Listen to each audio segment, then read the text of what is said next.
Hi, welcome to Look Closer. Today we're looking for our subject simply because it is beautiful. It's the wildflower season. I'm just outside of Mullewa and we're looking for wreath flowers.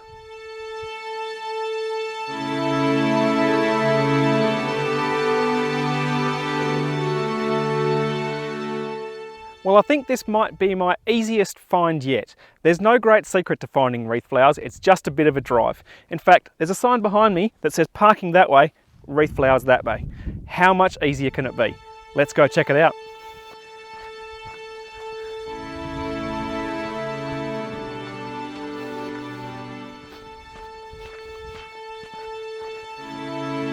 Down this way, I think.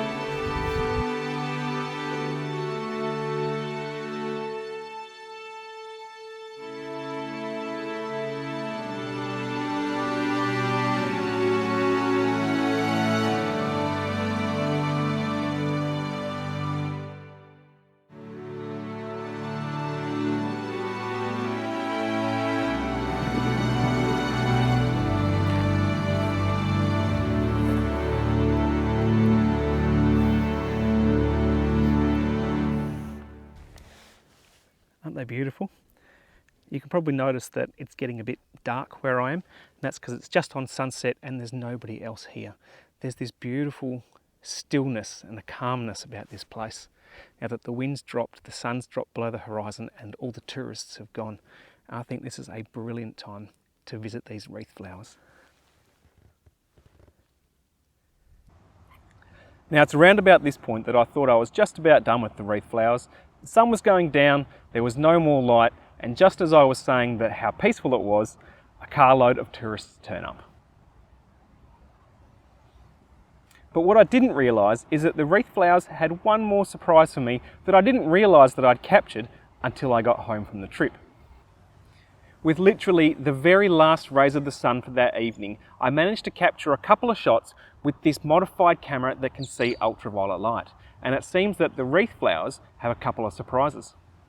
Now UV patterns in flowers is something that we talked about in our previous video from coal seam, and we're going to be exploring later in the year once I get more proficient with my camera here. But in the meantime, suffice to say, one of the most common UV patterns in flowers is a bullseye with a light ring around the outside and a dark ring in the centre. And that's why I'm parked here in front of these feral daisies. Daisies, the Asteraceae, are a great example of that bullseye pattern.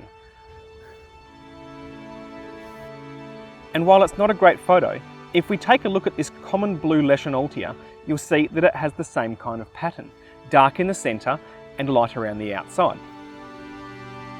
So what did I find in the wreath flowers that was so different? Well, this is the wreath flower that I shot, showing what it looked like to my eyes in the human visible spectrum. And this is exactly the same flower shot seconds later in the ultraviolet part of the spectrum.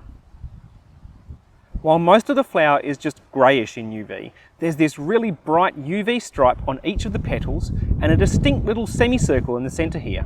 You can see this is quite a different pattern to the dandelion and the blue Lechenaultia. Now why exactly the wreath flowers show this different pattern to the other Lechenaultias, I don't know, and it's going to take a bit more thinking to figure that one out. So if you have any ideas or you want to give me a bit of information on that, I'd be happy to hear it. Drop it in a comment below. And that is a task that I'm going to leave you with because that is all I have for this week. See you next time.